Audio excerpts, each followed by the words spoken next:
Now, a wave of condemnation is sweeping across the country after a series of incidents involving police officers shooting and injuring unarmed protesters. The recent case being the shooting of a mask vendor, Boniface Kariuki, at close range during Tuesday's protests. Civil society groups, human rights organizations, foreign governments are now demanding immediate accountability and urgent reforms within the police service. Political leaders have also been accused of deploying hired goons to infiltrate and disrupt the protests. Helen Aura reports. Not protesting. He was just standing at a distance watching the unfolding events. His only crime, selling masks during Tuesday's demonstrations.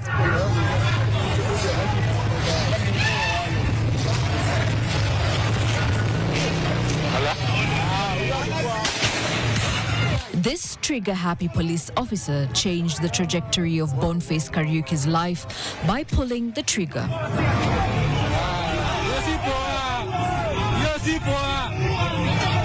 Now receiving treatment at Kenyatta National Hospital, Boniface's case has ignited widespread outrage. We want justice! We want justice! We want justice! Both private and public sectors joined hands in condemning the police excesses. My plea to members of the public is protect yourself, go live if you must, take photos, record, because without that we wouldn't have captured the many other deaths and the injuries that we have since seen. In a statement, the British High Commission has called for accountability and justice for the victims. Police forces must command the trust and confidence of those they are duty-bound to serve and protect. We are deeply disturbed by the violence against unarmed civilians and protesters yesterday. We urge a swift, independent and transparent investigation into the actions of the police. We send our best wishes for the swift recovery of those injured during yesterday's violence. The judiciary of Kenya, through its spokesperson, has also expressed alarm at the escalating police brutality.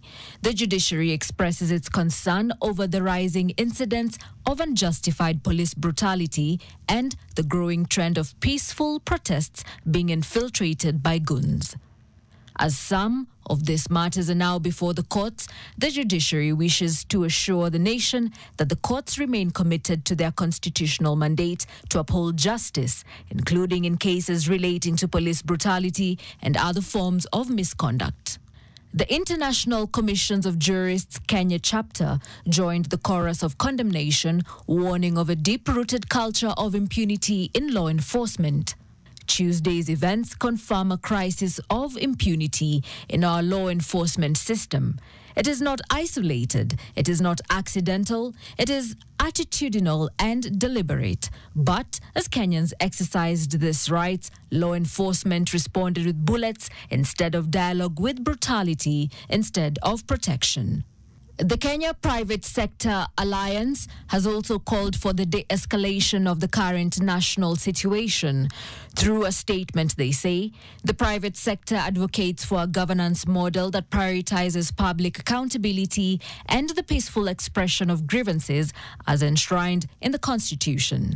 In light of this, we are calling for an urgent de-escalation of the situation to prevent it from leading to further loss of life, destruction of property, and negative impacts on businesses.